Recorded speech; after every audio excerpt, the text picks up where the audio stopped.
Ia, sala fai lau yonga mo usa o le tulanga i le vaale e whapea sa au mai atou company le o lo so ta i male anga i mai ai o nisi o meli la upasese a wafu tanga ta whao mai si tātou tunu le ana whapea na anga i mai le asasaele i mwhai ona taula se sauna mai lau fionga te sai tulanga le wa le foi ese ia whamtalanga o lo whaia whatatau lava i le tulanga na o iele ba. Whaftai lava mo le Filimisa ia o le o le Samo Global Shipping Services o le agents lea le Seven Seas Navigator le vaa lea sa tu e taula tātou wafu le tai au le sa na mawai atu ia o le taimi sa iai le vaa i le Baile Station o le walu le tai au ia sa matou tapena foʻi la ma sauniuni uma mo tapenanga le vaa auae iai galuega fai a le vaa sa faapea ona matou tapena i lea taeao ia peitaʻi o le taeao e leʻi malama leʻi malamalama lelei ua latalata i le ono ia sa fateʻia ia au ina ua valaau atu ia le wafu i le pailate i le vaega lea o pailate ia malogoina ai au o loo iai se faafitauli i le wafu ua malosi le galu aau ia o lea la sa faapea iloa ona vave foʻi ona fesootaʻi mai tai ma oo mai ai le wafu i lea taeao ia o le tulaga na sa mo le mauina i le malosi o le galu aau le wafu ia o tautonu o se taimi foʻi tuuina mai se faamatalaga a le wafu ia e tutupuloa vaega faapea ia o le concern a ia o le safety e ave le faamuamua i le saoga lemu o vaa nei ia e maise ia ai o pasese ia ma le auva'a ma tulaga uma ae maise foʻi lea o tagata galulue ia ae faalagolago ala i le fesootaʻiga ma le kapiteni o le vaa ia o lea la sa ia iloa le fuafuaga e agaʻi pea ia le vaega ia lea o pailate a le wafu i tai le Baile Station ia mafai fesootaʻiga ma le kapiteni ia sa faapea la uia ai le a le mafai ona na le au mai tonu le vaa ia e te ua matou vaai atu ua mai tonu le vaa ia o le kola le kapiteni lea sa talanoa ma pailate ia na o atu i tai a le wafu ia lea na advice e pailate ia le kapiteni umalosi galu aau ailoga mafai na pii le vaa ia a le ana manaʻo a le kapiteni e au mai pea lana vaa i tonu ia lea sa taumafaiina i tama e au mai ia o le tulaga laua tupu ia na mai a le vaa pipii ia ae na matusi iloa mai ai na ua lafo taulo le vaa ma ia o inā lana suia iloa le kola kapiteni ma toe valaau mai iloa le walesi ua le mafaiina le la toe foʻi le vaa ia o le tulaga na sa tupu lea lana toe foʻi ai iloa le vaa ia ae manatua mai o loo iai tapenaga e tuaia ia la i le lautele o le mamalu o le atunuu o loo faapea ona fai latou mea taulima ia ae maise foʻi o le vaega lea o le Samoa Tourism Authority lea sa faatalitali mo tapenaga uma le faafailoaʻiga o le vaa ia e leʻi se mea mafai na fai o le kola laua mai e kapiteni ia la toe foʻi le vaa ia o le mea na taunafai ia matou la lena agent sa tele se galuega sa taumafai atu iai ona e toʻalua pasese a le vaa na felelei mai le asitoʻanaʻi lea la sa au mai ma nonofo i le hotel foʻi i nei le talafatai o pia e faatali ai le taimi e taunuu mai le vaa le asosā ia o le toʻalua la lea e board le vaa e ō ai a o le pasese le toʻalua o officials a le immigration a Tahiti ona o ai o porcos ia o le kiliaga o vaa i Tahiti e board aku i gei le last port ia malo ina ia mafai ona o atu le vaa i Tahiti ua ofi tonu i le kilia ia sa fesootaʻi foʻi la ia lei le vaa i se auala e talafeagai ua ana i le mafaufau o le ua mai le kola a aluipago Ia na whapero le ia la whaile arrangement e whawhelei I pango pu e le wā. Ia a lena toe talusanga mai e pe mwhaina poa atu tai le Pilot Station ia le pasesi. Le ala sa talusanga I loa I le immigration ma le customs. E whatino la tau ngaluenga masani I le whainga o le kilia e le ia lue se atu ia le wā. Ia le ala sa whatino ina umawa e ngai e lunga le wafu.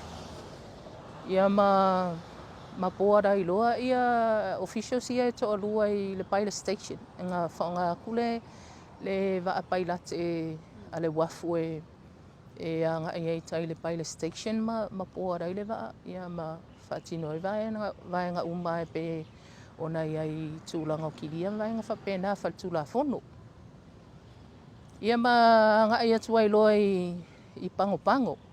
Ana I wha moe o le aso sa I pango pango. A o le aso mfuana tātou o le aso na le la anga ia tua I pango. Ia ana tupuro le wha le tonu lea. Anga isa I loa anga I pango pango. Ini tau fo I e whatau no se leni ma tulanga fo I e wale au sia. Ia pe ua tātou tutongia. E mesa lava tau company. Wow, lea e so tai ma le taunu mai o meli nei mo le tātou tunu. Ia tua ia le tūlanga whaile le tātou vaenga sa whaatalitali lungo le wafu.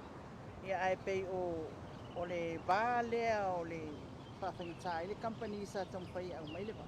E in tūlanga whaile le ma le vaenga o le pūlenga o le wafu. Ia o te ilo le taimi nei. Ia o lo o tālia pepe ia tūlanga whapena whiutanga ina ma le wafu. Ai ia uia I le mātou ia company tūlanga whapea.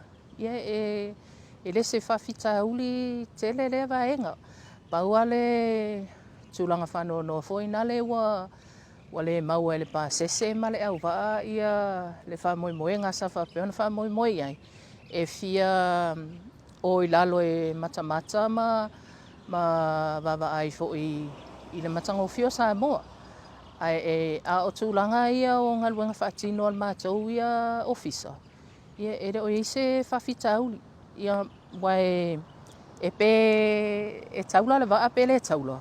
Ia o la e whaatingo o ngaluenga sa au meirwa. Ia o ngaluenga fo ia. Ia o la fo e wha moe uma totongi o no lea ua o mai le waa I totonu. E le se vaenga fo ina le whapea ua so e cancel mai e le I o le aso e wha moe a mai tonu. So ia au e le se whawhita uli o iai le vaenga. Na fo e sila fia le waa ia o le whaatino ma tonga luenga. Ia o la fo whaatino ia nga luenga si vaenga le wafu I le pailate ina mai tonu waa malto e ave atunga I whafo. Ia o tūlanga whapena ia o lo o ia tūla fono ma vaenga uma kon karate o mansainia. O lo o ia umai ia tūlanga o tau ma tūlanga whapena. Ai paua na o le whanonoanga. Ua le taunuu le mea sa mawhauwhau iai ia nei tangata na o mai. Ia ai meise foi. Na iai ia arrangements foi ia pofetuna inga wale vaalea. Na maile request e fia aluatu ia se whawhianga inga I lunga le waa ma se au whaipese. E whaia se lato tapua inga I lunga le waa I le awhaltonu. Ia o le whanonoanga whainga. O si au lotu lea sa arrange anga iai ia le whainga o le tapua inga fiafi. Ia ua pe o le sa look forward uma e fia o lunga le waa. Ia ua le au sia le vaenga ia so ia ele uma ia so mai e whai aso foi le ali, to mau foi ni siava noa whapea whai e ona nga I tangata I runga e matamata mtūlanga whapena. Ia al tūlanga sanga le musa whapea ona usta ia ma sisila foi el kapten. O le vaalea e malanga mai tia? O le amatanga o le malanga inga le vaalea sa amata mai Israelu. Ia na whasolo mai aila ia I Malaysia, Indonesia, Australia. Ia lea mau o mai I lola. O le last sport a len sa wele waa o mai nei sa moa suva. Ia malwha moe umalosa moa o pangpango. Ia ma Tahiti I lola ia lea. O le pasese ale va'a sa sauma ia. E fase lau tolu lima. Ia whaupopolo le iai ma le to'alua lea na o atu nei a pia. Ia fase lau tolu fitu waila ia lea, ia ma le au va'a e tolu se lau ono lua. O fonga fale o le va'a e sifut tolu fonga fale. Ia lua se lau lima tolu ia captains. So ia au ia e pe folinga e laititi. Ia Ellen whainu mera la iti, ia whainu mera ia tātou, pēr whatustusa atu iai i nisi o whatan malo lo iai i tono le atunu. O le tūlanga la i ese isi taimi o le tausangal nei e toe malanga mai le wa alea pe whaatali fo i le tausanga fo. Morsi fia o le vaa lea. Sa i le whamoe moe toe a whea pia i le asolufu ono o le masina o Februari, masina fou.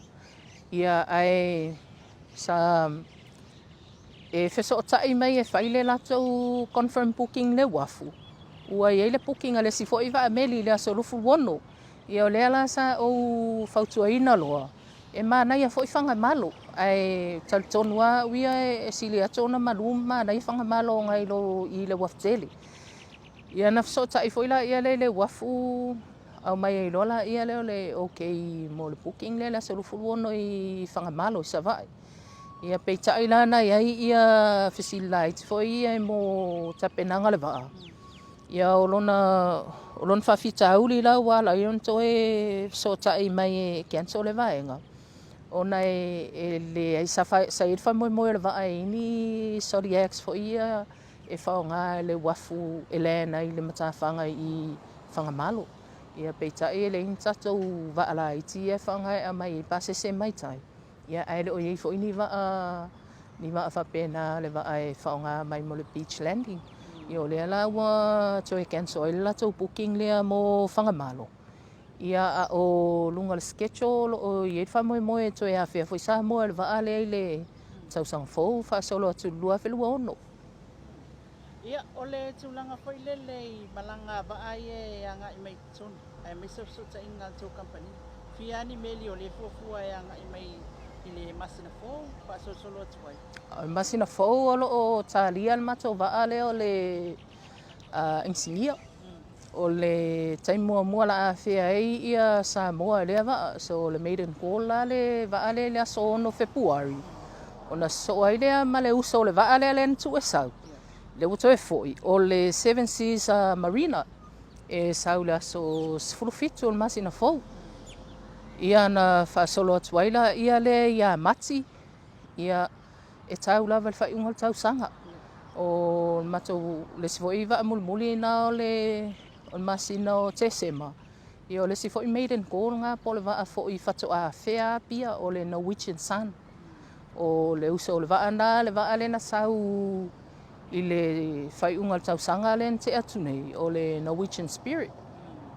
Ele ien fase ako company na ua le o mai la le fase se le waa manisi tūlanga fo ia ua fase a mai ai ona o le tūlanga o whale tonu o le taunu mai.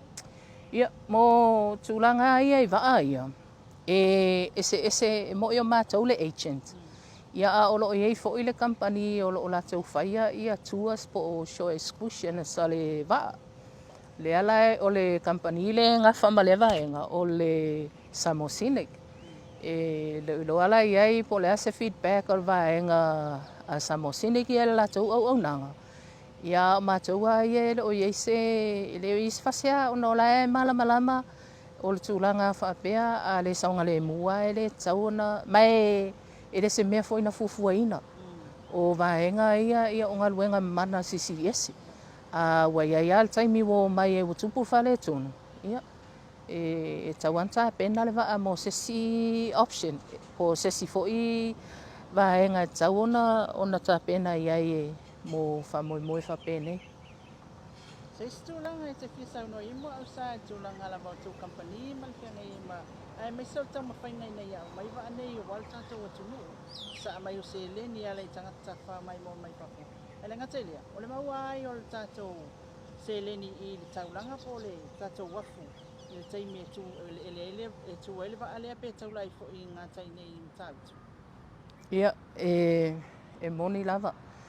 te le alta mau a inga o lo whapeona au mai e waa nei mo tangata nuu uma o Samoa. Ia e iai taimi e o mai ai e pupu al taimi e tua i le wafu. Ia e fo i taimi a ua leleia. Ia ua umia ia se taimi e tua i le wafu. E moni la e le o a whea e tu risi nei ia ni whatan maa lo whapea e no nofo ai mos taimi umi. Ia ai mosi fia malo la tunu ue e len tamai se leni e sasa mai whamanu ianga nei ai mai se ale wafu whavau malo Samoa. Ia a o le sao ho ilna i tono o le atina e o tamau a inga o le atunu. A mata mai lava i le wafu ia e o fo ia ila tau o lo whapeona whaifale i e ma mea tau lima whatau watu. Ia se iau o ai nu itu ai mta whanga ia a whea ma so se au nanga ia taxis ma pasi fo ia o lo whapeona manu ia uma mai ai i le nei ala manu ia o waala pa sese ia a whea Samoa. Ia o le whanau naunga ia ma le sini au tu o lo tamu whai fo ia le Samoa Global Shipping Services ia. Ina ia o atu i lesi tausanga. Ua au sia le taket le mawhauwhau iai i le au whai o ni waa e tau ona a whea mai le atunu. Ia e pei o le whanau naunga na nei iai. A o le tūlanga laualunga o le vaenga. E re mawhai ona au maia ia nisi waa pe te tau ana watu fo i nisi waa o la e fia o mai nei. Pe ale anga le au nanga.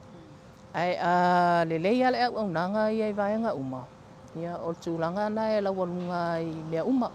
O mea fo ina lea la ina laualunga ia le tatou wafu whaavao maa loi tapenanga waa ia. Ia o na lafo e mana ia tapenanga le wafu. Wa Yesu inga mai tausanga ua mawae. Ia walau tele atu le wafu le wa ia taimi nei ia. Ai le ngata fo i lea. Ia ua a ngai fo i lumal matanga o fie mal mana ia o tatou sites fo ia pe ona sosoani mei fo i le office o Popolenga o Tourist. E whaiwhaalau i loa ia maltūlanga fo i lea o le matanga o fie Samoa. A wai pe o le mea na e tataloa ia i le mamalu o le atunu ulau tele. Tautua nā le mama mal matanga o fie o si o tatou atunu. A whea mai ne e waa ia Samoa awa mai a ona nā siasi isi atunu. E se fo ia langona ia i whamtalanga e o mai le matanga o fie o le atunu. E mai ai le taimi whatoa feosofi mei lalo o le waa i whawhiwhianga ma vaenga uma whapena. Ia peo vaenga na e tate mimita i fo ita ia. Ai o tataloa ia i le malulau tele o le atunu ia. E o ngana buenga whai whatas. Mātou ia tamu whai e whaiwhalau i loa ina ia mawhai ona au mai ia waa nei. Tele in tatou tupe. Ia o alurue mai foi ia vaenga ia o local authorities i le vave o le au nanga ia o le siana mea tau e mole foi whaftai tatou local authorities. Vave o le au nanga ia mtulanga uma whapena e whataua ia nei waa ia e o mai. Ia wao i titilo atu i tūlanga ese nei tau sanga ia i tatou wafu i bookings o Vaameli. O le watau a lua whelua ono le saua waa ia o mai ai. Ai ono i whamoe whatupula ia whai numera. Wa le umi al tau sanga maun tapenanga. Taila o fionga mo le kalamea me se foi o le whaalia manino le tūlanga na o ia le waa e pe ona fuafua e taula mai le tātou wafu le asana mawai nei. Ia manuteleina ia fuafua ngat company o le awhianga ia le ni tausanga awala vale tūlanga le au mai au meli nei. Ia mo se manuia o se tātou tulu. Tele. Tai.